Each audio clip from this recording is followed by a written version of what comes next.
Bom dia. Bom dia. Alô. Bom dia, pessoal de casa. Nesse sábado maravilhoso, todo mundo aqui ansioso para finalizar essa matéria de direitos humanos. Eu otimizei já o quadro, você de casa vai chegar com tudo pronto já aqui atrás e vocês parem de copiar. Preste atenção. Seguinte, na aula passada eu falei sobre a introdução da matéria, a gente falou de tratados internacionais em incorporação, importantíssimo para a prova, e falamos de sistema global de proteção dos direitos humanos.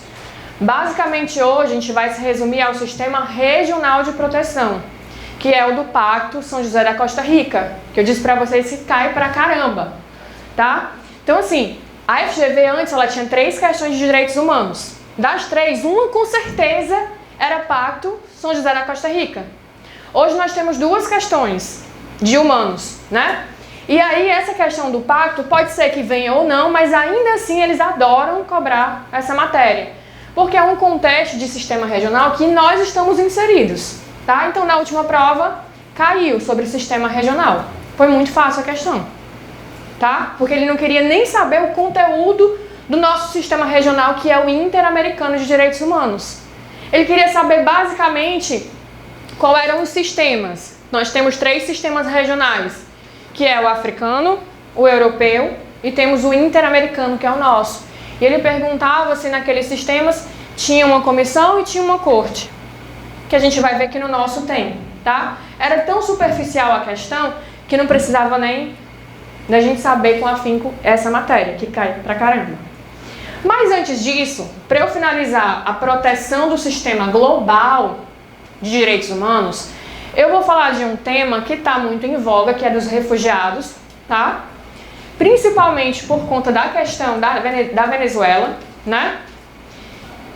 E na FGV, histórico de questões, nós temos 3 questões. Desde que esse tema voltou a vir à tona, certo? Nós temos 3 questões. Nós vamos resolver as 3 questões, mas eu vou dar mais informações e subsídios para vocês resolverem próximas questões que possam vir, tá?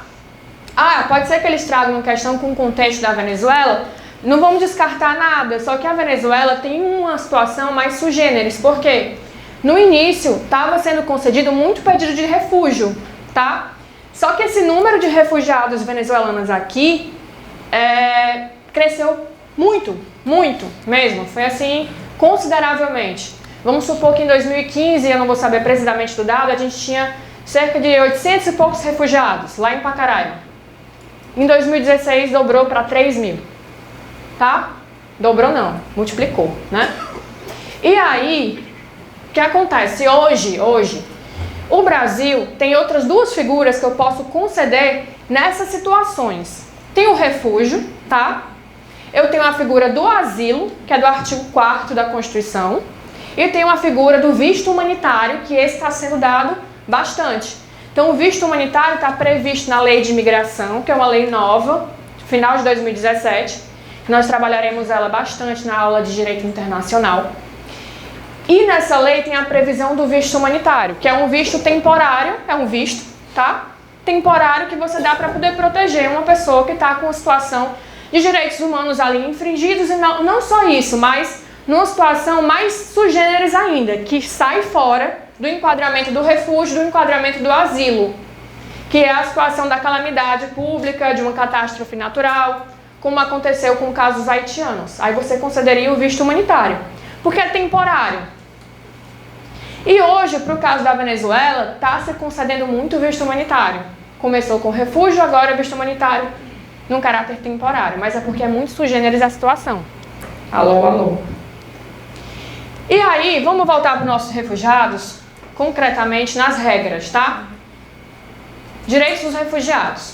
Basicamente, quando eu for falar disso, e óbvio, se eu estou falando aqui ainda de sistema regional de proteção, a âmbito de Organização das Nações Unidas, tá? Que eu falei para vocês, que é o principal órgão ali que inaugurou esse sistema global, mas não tem só ele, lembra? Então, a nível de ONU, eu disse para vocês que a gente tinha um órgão dentro da ONU que se chama Assembleia Geral. E a Assembleia Geral é uma espécie de parlamento, porque ela edita normas, tá? Essa Assembleia Geral da ONU, lá no pós-Segunda Guerra Mundial, em 1949, ela editou uma resolução. E essa resolução aqui é a número 319A. Essa resolução foi aqui. Fez surgir este órgãozinho aqui chamado ACNUR, Alto Comissariado das Nações Unidas para Refugiados, certo? Então isso aqui nasceu desde o pós-Segunda Guerra Mundial, olha o ano. Ou seja, os países signatários da Carta da Organização das Nações Unidas estão submetidos a esta resolução, que é esse órgão de proteção aos refugiados, tá? Porque naquela época teve um êxodo muito grande de pessoas se refugiando em outros países por conta do Holocausto. Então, por isso a necessidade. E aí o princípio principal de destaque dentro dessa resolução se chama o princípio da não repulsão. Ou seja, os países signatários da Carta da Organização das Nações Unidas, eles têm o compromisso, a obrigação de não repelir, de não impedir a entrada de um refugiado, a entrada de uma pessoa que dentro das condições do refúgio peça acolhimento e precisa ser acolhida por um desses países signatários da Carta da Organização das Nações Unidas. É óbvio que na prática a gente sabe que não são todos os países que respeitam isso aqui, né?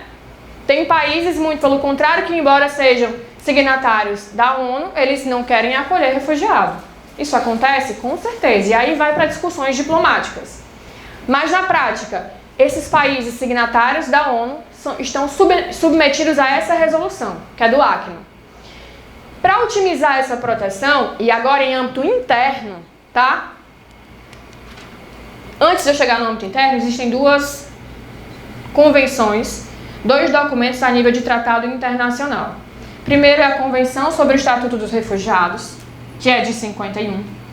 E o outro é o protocolo, tá, adicional a essa convenção, sobre o Estatuto dos Refugiados, que é de 67. Isso aqui são documentos que têm força de tratado internacional. E que o Brasil, dentro daquele processo que eu expliquei de ratificação, de incorporação do caminho, ele ratificou. Ou seja, isso aqui é norma no nosso ordenamento jurídico interno, tá certo? Tá, se isso é norma, o que foi que o país fez? E agora no âmbito interno mesmo, falando de Brasil. O Brasil, ele criou uma legislação ordinária para poder regulamentar... Oi, tio! Bom dia, bom dia! Vamos lá! O Brasil criou uma lei interna, uma lei ordinária, para poder regulamentar, certo? Sob o ponto de vista interno, essas duas convenções, essa convenção e esse protocolo. Isso aqui já é norma, certo? Só que são normas gerais internacionais que ele ratificou.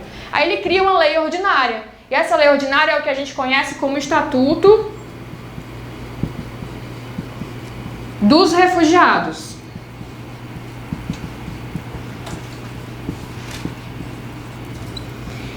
Esse estatuto vai começar a explicar pra gente quais são as garantias desse refugiado aqui no Brasil, o direito que ele tem, a extensão desse direito e o procedimento, tá? E é o estatuto que cria um órgão importantíssimo a nível de Brasil para a proteção dos refugiados, que se chama CONARE, que é o Conselho Nacional para os Refugiados. CONARE, tá? Este conselho aqui, e aqui já a questão de prova, é ele quem dá a decisão em primeira instância sobre a concessão do refúgio, ou não. Ele que dá a decisão em primeira instância. Então, na sua prova vai cair que o STF concede o refúgio, que o STJ concede o refúgio, que o presidente concede o refúgio, que o ministro das Relações Exteriores concede. E vai cair o CONARE. E é ele, só ele, que concede o refúgio em primeira instância, tá? Mas eu vou explicar o procedimento daqui a pouco. Então, esse órgão aqui, ele é um órgão colegiado. Portanto, aqui nesse órgão, várias pessoas possuem cadeiras aqui dentro para decidir sobre essa condição de refúgio. Dentre eles, membro do Ministério da Justiça, membro do Ministério das Relações Exteriores, o membro da ACNUR, possui cadeira aqui dentro, tem direito à voz, mas não tem direito a voto. São várias pessoas que compõem este órgão que é colegiado. E aí, dentro dessa legislação, ela fala da condição jurídica dos refugiados no Brasil, ou seja, o artigo 5º e 6º da legislação vai dizer o que é que esse refugiado, a partir do momento que ele é acolhido pelo país, o que é que ele tem direito. Isso já caiu em prova. Vamos lá. Ele tem direito aos mesmos... O que ela falou? Não, professora, não. Ele tem direito à mesma condição jurídica atribuída ao estrangeiro. Primeira coisa, tá? Ele tem direito a um documento comprobatório de sua situação jurídica. É o quê? É uma identidade, né? Comprobatória de sua situação jurídica. E qual é a situação jurídica? De refugiado, protegido pelo país, né? Ele tem direito a uma carteira de trabalho. A situação dele, a partir do momento que ele recebe o refúgio, é regular. Então ele pode trabalhar, é dado condições para ele trabalhar. E ele tem direito a um documento de viagem, que é um passaporte. Detalhe, ele pode deixar o Brasil a qualquer momento? Não, né? Aí tem um item lá da FGV. O refugiado pode deixar o Brasil e a qualquer momento voltar para o seu país de origem. Se ele fizer isso, ele perde a condição de refúgio. A FGV fala assim, olha, esse refugiado, quando ele é acolhido pelo país, ele vai ter os mesmos direitos que ele teria no seu país de origem. E aí, você vai e marca. Tem sentido? Mas se ele é acolhido pelo Brasil, como é que ele vai ter direito à mesma legislação de um país que a gente nem conhece? Não tem sentido. Então, assim, essas questões são questões de raciocínio. É ler direitinho, com atenção, sem nervosismo. Dar uma chance para a questão de direitos humanos e marcar. Dá uma chance, né? Porque a galera diz, essa aqui eu vou passar, né? Deixar para o final. Ok. Um outro detalhe que já caiu em prova se chama efeito extensivo, o artigo 2º, e esse artigo eu vou ter que ler, porque isso é uma questão de interpretação de texto. Artigo 2º diz, cadê meu artigo 2º? O seguinte, efeito extensivo da condição de refugiado, tá? Artigo 2º da lei do Estatuto do Refugiado. Os efeitos da condição dos refugiados serão extensivos ao cônjuge, aos ascendentes, aos descendentes, vírgula, assim como aos demais membros do grupo familiar que do refugiado dependerem economicamente. Escutaram o que eu li, né? O refugiado, a partir do momento que ele recebe a concessão do refúgio, ele veio para o Brasil, recebeu a condição de refugiado, foi concedido pelo CONARE. Aí, depois de 2 anos, 3 anos, a mãe dele ou o pai dele querem vir para o Brasil e morar aqui. O que o artigo está dizendo? Essa pessoa não precisa entrar com um novo pedido de refúgio. Essa pessoa não precisa nem estar enquadrada na situação de refúgio, porque existe um negócio chamado efeito extensivo, tá? O filho dele tem, por conta disso, por consequência, é extensivo esse efeito para ele. Mas o artigo fala assim, é extensivo ao cônjuge, ao ascendente e descendente, vírgula, assim como aos demais membros do grupo familiar que do refugiado dependerem economicamente. Então, quem é que tem que depender economicamente do refugiado?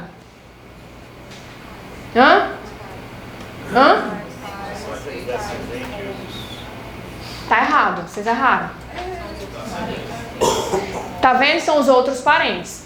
Eu perguntei quem é que tem que depender do refugiado economicamente. A maioria respondeu os pais, os descendentes, os ascendentes. Isso é uma questão de interpretação de texto. Caiu na prova justamente isso, tá? Então, quem é que tem que depender economicamente para poder ter a condição extensiva aplicada? Os demais parentes. Agora, o ascendente, o cônjuge e o descendente, automaticamente não precisa provar dependência econômica. Automaticamente eles têm o efeito extensivo, tá certo? Questão de prova. Posso prosseguir? A questão do tempo não tem Não tem tempo, não tem tempo, tá certo? Não tem nenhum tempo mínimo, máximo, não. Ele está aqui como refugiado, se o parente quiser vir, ele pode ter essa condição. Procedimento. O estrangeiro entra no Brasil, tá? E pede o refúgio, ou seja, ele entra no Brasil e expressa a vontade de ser um refugiado, de ser acolhido como refúgio, como refugiado. Agora, veja bem, essa entrada, ela pode ser irregular? Claro, né? Então, a entrada dele pode ser regular ou irregular. Professor, como é que fica, só nesse aqui dos documentos comprobatórios, como é que fica a questão do exercício de voto, direitos políticos? Não tem direitos políticos, tá? Ele perguntou, professor, e aí? Na verdade, isso é uma condição jurídica dele, certo? O refugiado tem direito a sufrágio? Não tem. O direito que ele tem é carteira de identidade comprobatória, carteira de trabalho, documento de viagem. E as mesmas condições do estrangeiro no país, certo? Que essas condições do estrangeiro estão lá na lei de imigração. Ele não tem direito a sufrágio, a voto, tá? Voltando para cá, você de casa. Procedimento. Entra no país, pode ser regular ou irregular. Normalmente, o caba vem irregular, né? Atravessa uma fronteirazinha, aquela situação bem legal de direitos humanos, só que não, né? Então, normalmente é assim.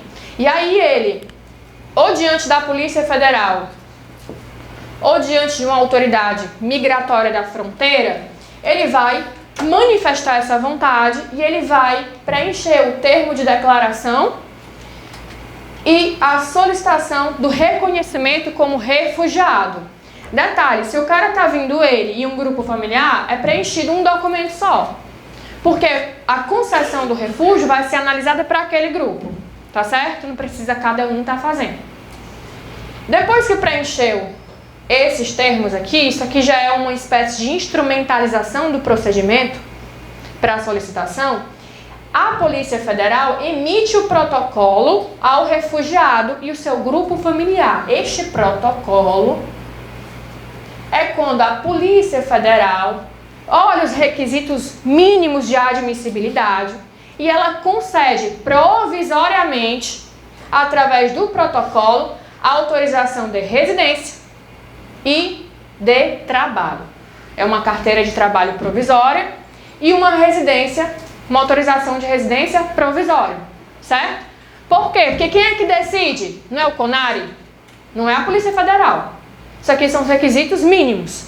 Só que ele dá uma condição de provisoriedade, que é para que aquela criatura não fique irregular no país, tá certo? Tá, detalhe só é que essa carteira de trabalho hoje, ela é concedida pelo Ministério da Justiça e da Segurança Pública, porque o Ministério do Trabalho agora está aqui dentro, né? Ok.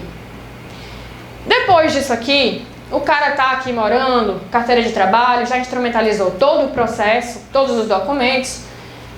A instrução do processo, ela é enviada ao CONARE. E o CONARE, passo 5, depois de analisar a documentação, emite em primeira instância a concessão do refúgio. E se ele nega? Se o CONARE fala, não, você não pode ser acolhido como refugiado, infelizmente você não se enquadra na situação de perseguição política, perseguição religiosa, perseguição de raça, violação de direitos humanos. Você não se enquadra. Na verdade, cara, o que aconteceu para tu estar aqui me pedindo refúgio é porque lá no teu país aconteceu uma catástrofe natural e tu não tem condição humana para poder morar lá. Mas isso não se enquadra no refúgio. Infelizmente, tu tem que pedir um visto humanitário. Aí ele fala, não, essa pessoa tem direito a um recurso. E esse recurso é perante quem? STF, STJ, Ministro das Relações Exteriores, Presidente da República ou Ministério da Justiça e da Segurança Pública?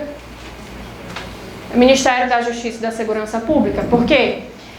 O Ministério da Justiça e da Segurança Pública é lá que está o CONARE, tá? Está vinculado a ele. Então, quem é que concede a decisão em segunda instância? É o Ministério da Justiça e Segurança Pública. Na legislação do Estatuto do Refugiado, você vai enxergar só o nome Ministério da Justiça. Mas agora, nesse ano, o Bolsonaro mudou a organização dos ministérios, né? E acrescentou, e agora é Ministério da Justiça e Segurança Pública. Tá bom? Ok, vamos resolver a questão sobre isso aqui. E depois passamos para outra matéria.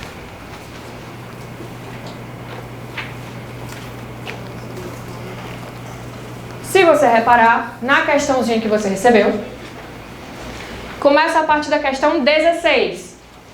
Porque está continuando o número de questões da aula passada, tá bom?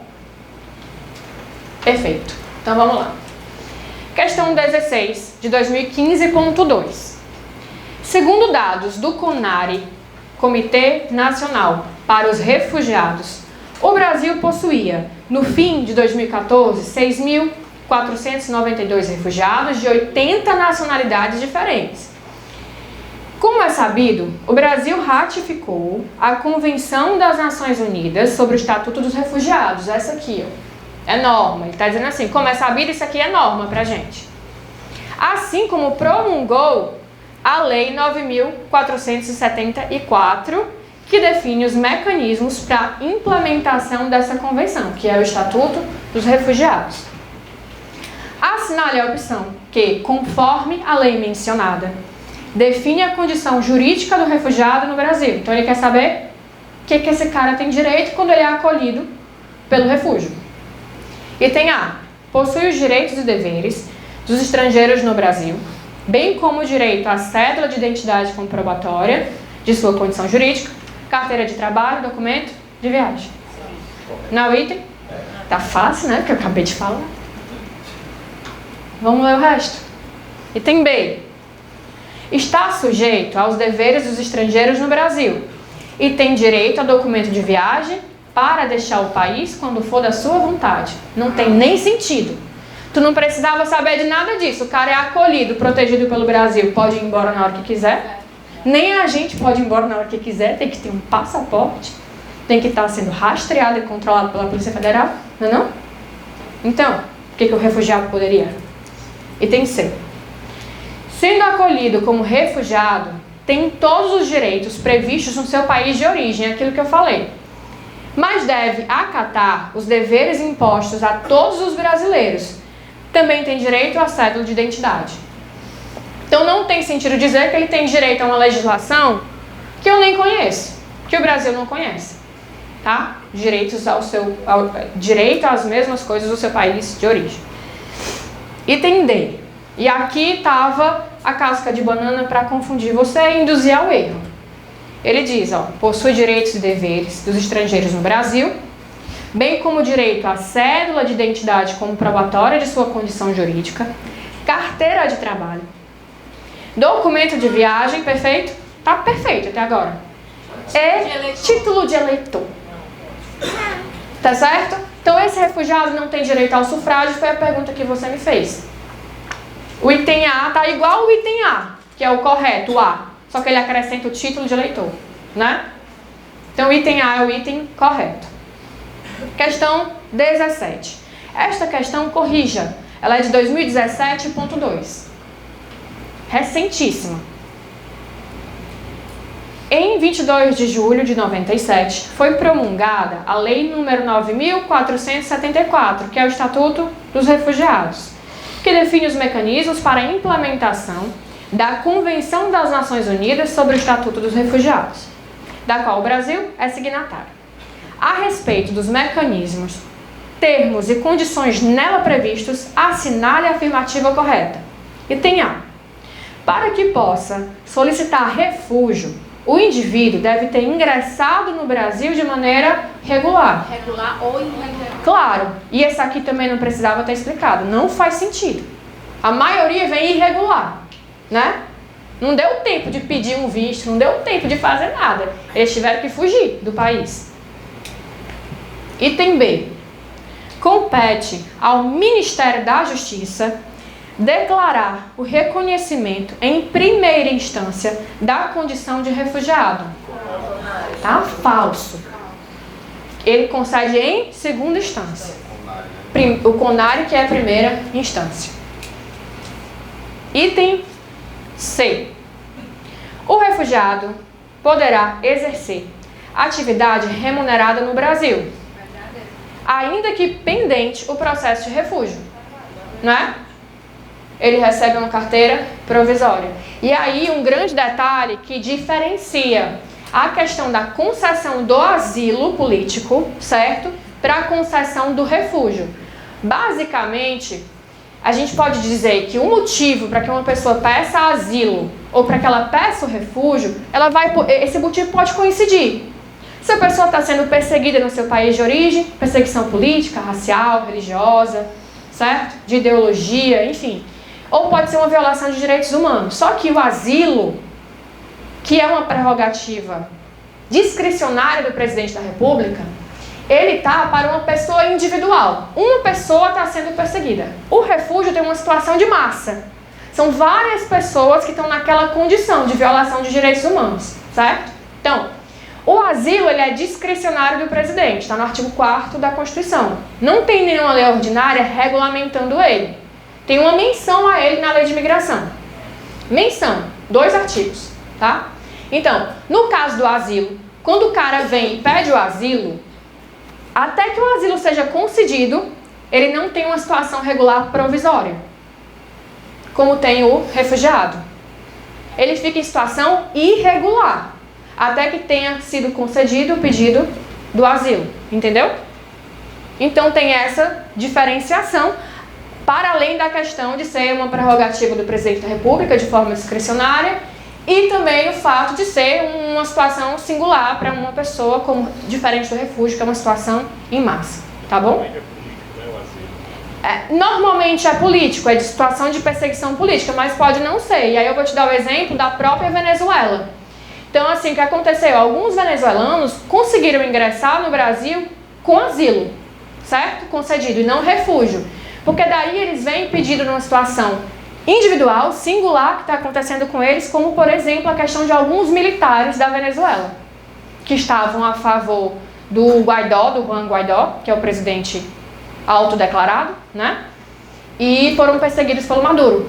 E aí eles entram no Brasil pedindo asilo político e não refúgio. Tá certo? Então, assim, são situações, dá para enquadrar um em outro, mas a gente tem que entender o refúgio como uma situação macro. Tá? O asilo também abrange a família? Não. Só individual? É individual, tá bom? Até porque ele não é, como eu disse para vocês, há uma previsão do asilo no artigo 4º da Constituição, mas não há nenhuma lei ordinária regulamentando ele.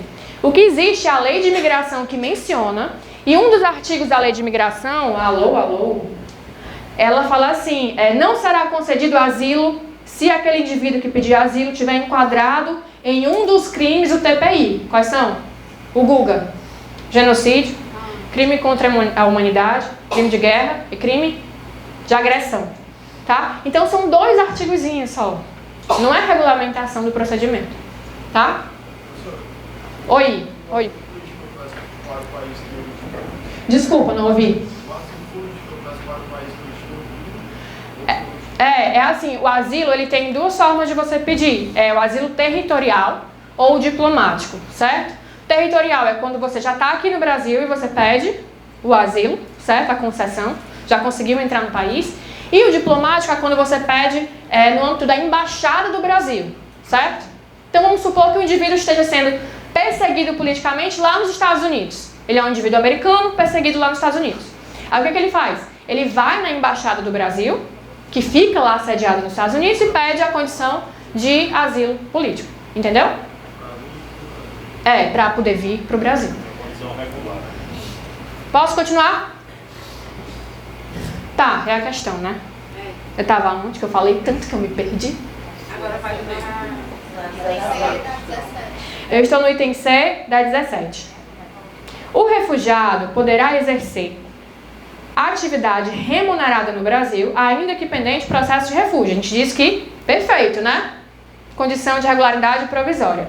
Item C seria o item da questão. Mas vamos ler o D. Na hipótese de decisão negativa no curso do processo de refúgio, é cabível interposição de recurso pelo refugiado perante o STF. Recurso é aonde? Ministério da Justiça e Segurança Pública. Tá certo? Item C é o item da questão 17, questão 18, vamos correr. Um jovem congolês